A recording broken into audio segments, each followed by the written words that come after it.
अगर आपन इज्जत आपका बनाए रखे का है और अलग पहचान बनावे का है तो तीन चार बात हैं एका जान लें।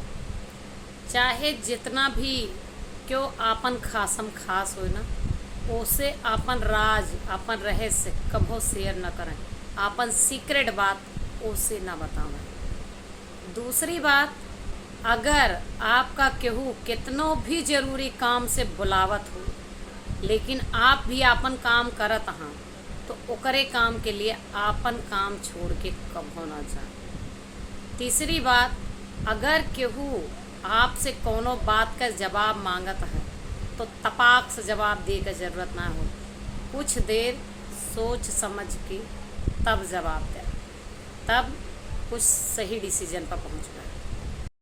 और सबसे बड़ी बात, अगर केहू आपसे कोनो चीज़ कहत है तो तुरंत हाँ बोलक बंद कर दे, इग्नोर करे सीखें।